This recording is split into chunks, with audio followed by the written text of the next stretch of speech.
We start form and function notes today. We're going to focus mainly on feeding, respiration, and internal transport. So going through all these categories, we're going to use the frog as our main example because that's what you'll be seeing in dissection. And actually, we can pretty much say that for the amphibians, whether we're talking about a frog, a toad, or a salamander, all of that form and function is pretty much the same. So now we're looking at a major transition from having an animal group where the organisms are completely aquatic with the exception of the lungfish and the mud skippers. And now we're looking at a transition in their lifetime between one that is aquatic as a larval stage and terrestrial in the adult form. So it's kind of like when we were talking about things like caterpillars metamorphosing into butterflies. There is a huge push in terms of looking at that pupa phase, in terms of what happens to that body plan. And so all of that is controlled by hormones. The same is true even in vertebrate animals that go through complete metamorphosis. As we first start out and we start talking about feeding, we're going to add some information to that form and function paper that I gave you last week. So under feeding, you'll see a category that says larva and then one that says adult. We're just going to write out the types of feeders that each is. So for tadpoles, we're going to say they're primarily filter feeders because they're aquatic. We know that's a characteristic of a lot of aquatic animals, especially when we were talking about the invertebrates. Or they're herbivores. They're feeding on plant material. The carnivores are going to primarily be the adults. Okay, so think about what has to happen in terms of complexity of the digestive tract as they're going through that complete metamorphosis from a completely plant-based diet, feeding on tiny bits of algae and plankton, and then feeding on insects and things like that as an adult. Because of that complete metamorphosis, amphibians don't really distinguish between a puddle of water and a large lake. So when they lay eggs, the tadpoles have to grow pretty quickly. Because of shifts in climate, if there's an amphibian that's laying its eggs in a puddle, they may starve if there's not enough food in that puddle of water, or if it dries out. Okay, so when we're looking at the adult form, under feeding, you can write that they are carnivores. So looking at the body plan here, this is the first instance where we've seen a distinction between a small and large intestine. And so I'm going to talk in just a minute about why that is. So if we are following the path of food that an amphibian would have in their digestive system, let's say an adult amphibian is feeding on a fly. Okay, it catches a fly with its long sticky tongue, and so from the mouth, food is going to go through the esophagus, which remember is the food tube that's just connecting the mouth and the stomach. The stomach, instead of going right to a common intestine, this enters into the small intestine. So in the stomach is where digestive enzymes are going to break it down and be able to break down the food with those stomach acids. And in the small intestine is where those nutrients will be absorbed. So we've talked about this a little bit before, but in terms of terrestrial animals, they don't want to lose a lot of water to their surroundings. And so this is why this is the first instance where we see a distinction between a small and large intestine.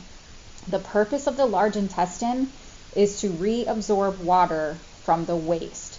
So small intestine is going to absorb nutrients. That's how those teeny tiny mitochondria in those cells are getting nutrients and converting it into ATP. The large intestine is going to be responsible for removing water from anything that can't be digested.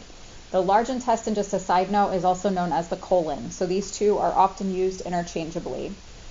So the large intestine is going to reabsorb water so that when they're getting rid of waste, it's in a solid form. It's not liquid.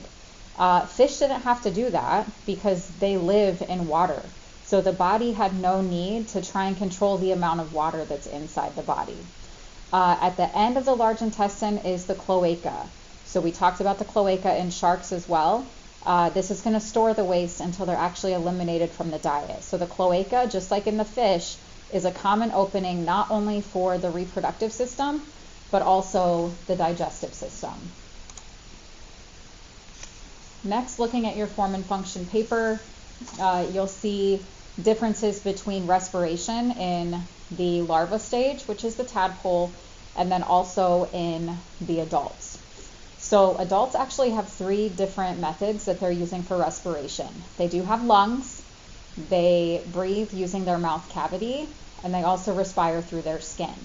So these lungs are well developed. It's pretty cool. During the dissection, we actually take a pipette, a water dropper, and we stick it down into the glottis, and we can actually inflate the lungs. So you're able to see them a little bit better. The lining of the mouth, the lining of the skin, it is heavily lined with these teeny tiny blood vessels called capillaries. And so that allows gas exchange to occur through the skin. Amphibians can't breathe like we do. They use what's called forced intake breathing. So you will not see a frog just inhale and exhale. They have to physically pump that oxygen down through their glottis, which is an opening at the back of the mouth that we'll see, in order to get it to the lungs. So this is why you often see the throat region of adult amphibians getting larger. Okay? With every breath, as that contracts, it's pumping that oxygen down into the lungs. Some of that can then be diverted over a pair of vocal sacs, which is how frogs are able to croak and produce sounds. You should be hearing it in just a few weeks, the emergence of a species of frog in our region called spring peepers. These are ones that are starting to emerge as the weather gets warmer and entering into their breeding season and out of their dormancy. Carbon dioxide is going to be released primarily through the skin. So this is why it's important that that respiratory surface stays moist.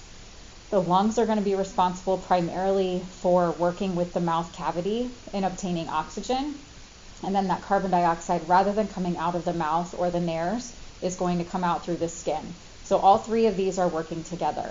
Respiration in the larva stage, you can simply write gills. This is exactly the same as it was for the fish. Okay, so here you can see this red-eyed tree frog. That throat region is expanded, so this is getting ready to pump that air down into the glottis and then eventually having it go into the lungs. People always ask what happens if that membrane in the throat gets punctured or has a hole in it.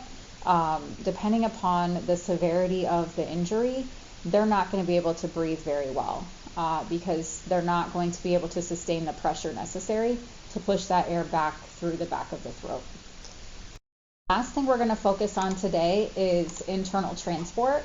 So for the fish, we talked about a single loop circulatory system where blood would leave the heart, go to the gills to pick up oxygen, and then go to the body.